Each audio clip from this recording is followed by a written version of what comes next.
Hello everybody, welcome back to my channel. This is Rosie Rose Reads. I am Rosie and I am reading, and today I am bringing you a semi late to the game 10 before the end video. So I've seen some other booktubers doing a 10 before the end. A lot of them were like the end of November, not already a week plus into December. But I'm kind of using this just as like my December TBR, 10 books I'm hoping to read by the end of December, by the end of the year. So yeah, let's jump into it. First off, a book that has been on my physical TBR for so long, and I have been waiting. I didn't read it last December, but it can only be read in December because it is called One Day in December by Josie Silver. And like I said, I've had this physical copy for quite a while now, but haven't read it because I didn't get to it last year and then waited all year to read it for December. So I am definitely going to be reading this one this December. It is a wrong. It is a wrong person. It is a right person, wrong time story. So the two main characters, Lori and the love interest Jack, they spot each other. She's on a bus, he's waiting at the bus, and kind of have this like insta love moment from afar. And then she spends a year searching for a busboy, and once she finally finds him, it is the wrong time for both of them, but they are kind of drawn together. So this book follows them over the course of, I think, 10 years and their relationship. So it sounds interesting, but I'm definitely going to be reading it in December. Next up, I picked this up at a little free library, and it just sounded so interesting to me. I hadn't ever heard anything about it before, and that is The Magician's Daughter by H.G. Perry. I have to say, like, I was very drawn to the cover. It's very pretty, and I was like, this sounds interesting. But it is about a girl who grows up with a kind of like father figure who is a mage, and she grows up off of the coast of Ireland on a very small hidden by magic island. And when her authority figure, what's it called, when her guardian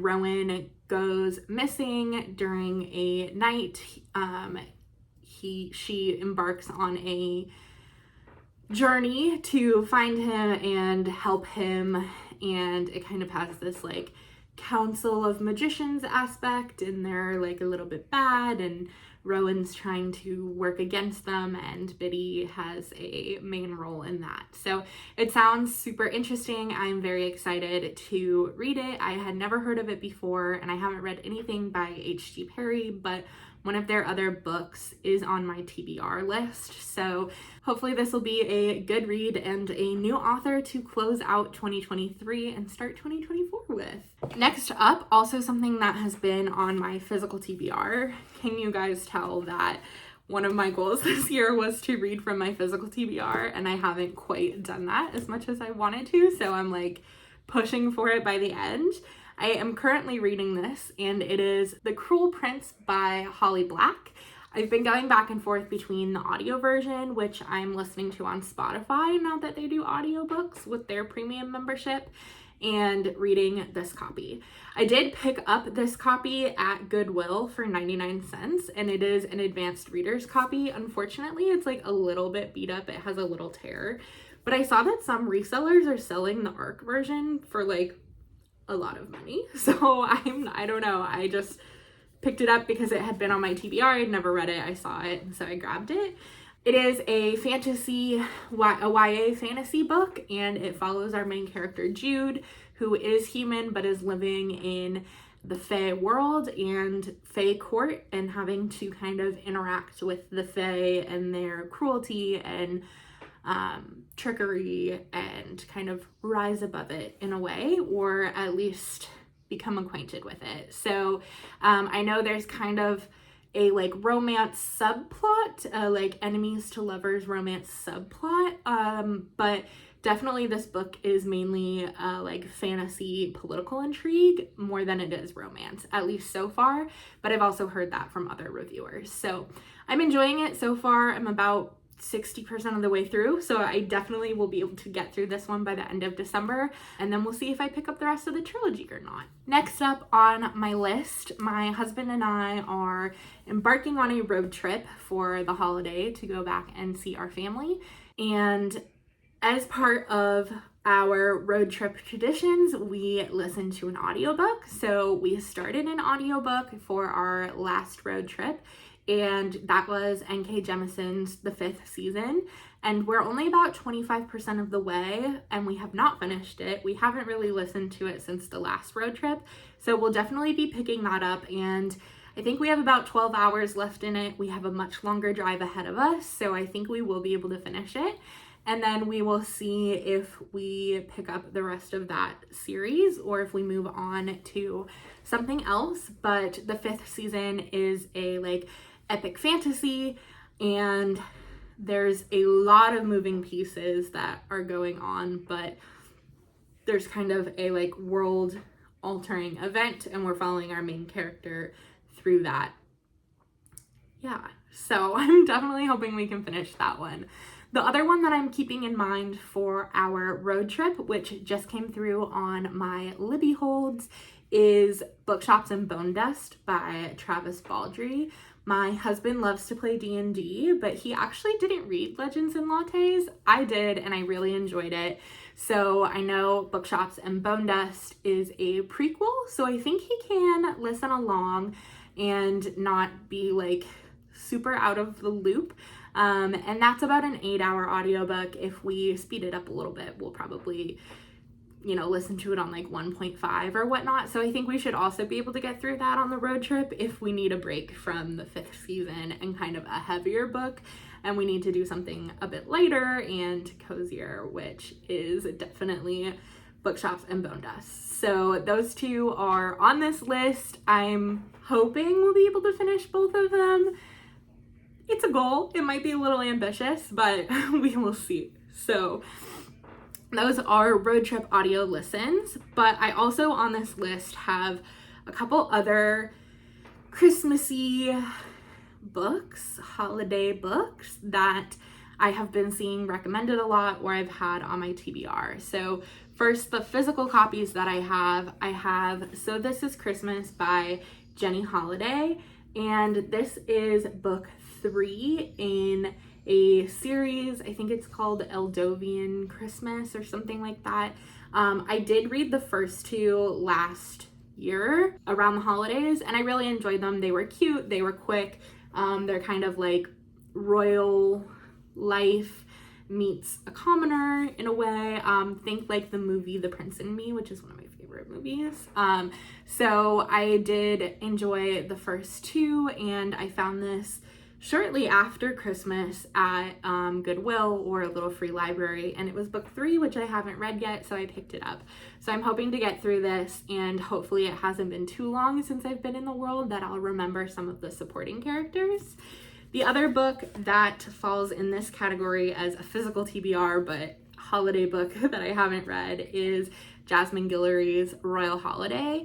I have actually only read one Jasmine Guillory book, and I wasn't a huge fan of it. It was The Wedding Date. I think I actually gave it 2 stars. I was so bummed because I've heard such wonderful things about this author. So this will be another foray, and hopefully I'll enjoy it more. I have had it recommended by a friend, so I think it's also a like Prince and Me type or Princess and Me. I'm not sure which one is the royal and which one's not royal, but I'm super excited because obviously I like that trope, so it should be fun and a quick holiday read. Next up, that are kind of Christmassy, but I don't have on my physical TBR. I think these are all available on Kindle Unlimited, and they should just be like kind of quick romance, smutty, spicy holiday reads. The first is Corporate Mandated Holiday Retreat by Nellie Wilson, and I'm so excited for this book. I've heard such great things. I love Nellie Wilson's books that deal with museums and museum workers. I have on my Museum Worker Appreciation Day hoodie today, so I love Nellie Wilson's writing. She wrote Curated and Educated. Corporate Mandated Holiday Retreat does not take place in a museum and doesn't take place in the same world that she's creating in those two books, but I'm super excited about it. So I'm hoping to give that one a read. I am also hoping to read Set the Record Straight by Hannah Bonham Young, and that is a sapphic novella that takes place around the holidays. I really enjoyed Out on a Limb and Next of Kin by Hannah Bonham Young, which I read in November. I really enjoyed her writing, and those two stories were just really wholesome. So I'm hoping that this novella has some hints of the things that I've loved in her other books, and I'm hoping to give it a read this season. And finally, I just threw it on here for book number 10 is Wreck the Halls by Tessa Bailey. Tessa Bailey is an author that's been a little bit hit or miss with me. I did enjoy It Happened Last Summer and Hook, Line, and Sinker a little bit, but some of her other books I've read, like My Killer Vacation, I did not like. I gave, I think, a 2 stars. So like I said, hit and miss, but this is a Christmassy holiday one, and I've been seeing lots of quotes in TikToks, book talks, and reels, and scenes, and it's been a little bit intriguing. So I maybe will give it a read, maybe not, but if not, then I'll probably sub it out for some other KU holiday romance. If you have any recommendations, please drop them below. I'm always open for them. So I am pretty sure that is 10 books, and like I said, we will see if I can get them all done before the end of the year. If you've made it this far in the comments, let me know what book you are hoping to read by the end of the year or finish by the end of the year. Yeah, so I have some other videos planned for December that I'm going to try and film and have edited and ready to upload over the next little while. I do have every intention to do a December reading wrap up, but while we are on vacation, I won't have access to the computer that I do my editing on, so it might be coming a little late. Hopefully with all of the different influencers that are doing Vlogmas, you won't be without a video for too long. So yeah, if you've watched these, you guys know I just have so much fun doing these little videos, and I'm so appreciative for the people who view, those of you who comment and interact. It's fun. It's been a fun hobby I've picked up in 2023, and I'm looking forward to these next couple of videos I have planned for December. So thanks so much for watching, and until we meet again, I hope you have a 5-star read. Thanks. Bye.